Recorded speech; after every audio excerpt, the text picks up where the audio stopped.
சற்று முன்பு கிடைக்க பெற்றிருக்கக்கூடிய ஒரு மிக முக்கியமான ஒரு தகவல் ஒன்றை பார்க்க போகிறோம் நண்பர்களே. கோவையில் ஜெயிக்கப் போவது யாரு, பெரும் திருப்பம் ஒன்று ஏற்பட வாய்ப்புகள் இருப்பதாக தகவல்கள் அப்படின்றது நமக்கு கிடைக்க பெற்றிருக்கக்கூடிய ஒரு சூழ்நிலையிலே இந்த வீடியோவை முழுமைக்குமே ஸ்கிப் பண்ணாமல் பார்க்குமாறு கேட்டுக்கொள்ளப்படுகிறது. கோவையில் ஜெயிக்கப் போவது யாரு? அதிமுகவின் சார்பில் போட்டியிட்டவர் நம்முடைய கோவை செங்கை ராமச்சந்திரன். ஓகேங்களா, படித்தவர், பண்பாளர், அறிவானவர். எப்படி எதிர்கட்சியாக வந்தாலும் சரி, ஆளுங்கட்சியாக வந்தாலும் சரி, மேலே போய் டெல்லியில் போய் கிழின்னு கிழிக்கக்கூடிய அளவிற்கு வலுவான ஒருவர். ஓகேங்களா. அது திமுகவின் சார்பில் செல்வ கணபதி. தொகுதிக்கு பெரியதாக பார்த்தீங்கன்னா அறிமுகம் இல்லாதவர், தொகுதியில் மக்களிடையே பார்த்தீங்கன்னா இயல்பாக பழகாதவர், பட் வலுவான ஆளுங்கட்சியாக இருப்பதன் ஒரே காரணமாக நிற்கக்கூடிய ஒரு நபர். அடுத்தது அண்ணாமலை. இயல்பிலேயே தன்னுடைய பெயர் ஆட்டுக்குட்டி என்று பெயர் வைத்துக்கொண்டு கிட்டத்தட்ட பார்த்தீங்கன்னா ஏகப்பட்ட கேசஸ். கோயம்புத்தூரில் வெப்பம் அதிகரித்ததற்கான காரணம் திமுக. கிட்டத்தட்ட ஏகப்பட்ட பேர் வண்டி வாங்கிட்டாங்க, எல்லாருமே பார்த்தீங்கன்னா இது பண்ணுறாங்க அப்படின்னு சொல்லிட்டு அரசியலில் அரை வேக்காட்டுத்தனம் என்றால் அது அண்ணாமலை. அது அவர் அங்கு நிற்கிறார்.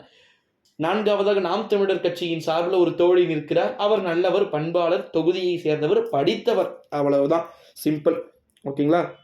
இந்த ஒரு சூழ்நிலையிலே இப்படி அடுத்தடுத்து பார்த்தீங்கன்னா நிறைய பேர் இருந்து கொண்டு இருக்கக்கூடிய ஒரு நிலையில தான் கோவையில் ஜெயிக்க போகின்றவர்கள் யார் யாரு அப்படின்னு நமக்கு தகவல்கள் பிரத்யேகமாக கிடைக்கப்பட்டிருக்கு. சிங்கை ராமச்சந்திரனுக்கு அங்கு அதிகமான வாக்குகள் விழுந்திருக்கிறது. செல்வ கணபதிக்கு அதிமுக என்ற ஒன்று காரணம். அதிமுக கொங்கு மண்டலத்தில் எக்ஸ்பெஷலி அவங்க ரொம்ப பார்த்திங்கன்னா ஒரு வலுவான நிலையில் இருக்கக்கூடியவங்க. ஸோ அதனால் அவங்களுக்கு அங்கே ஆதரவு கோயம்புத்தூரில் சிங்கைக்கு கிடைத்திருக்கிறது அதிகம். சிங்கை ஒரு 35% வாக்குகளை வாங்கியிருக்கிறார் அப்படின்னு எதிர்பார்க்கப்படுகிறது.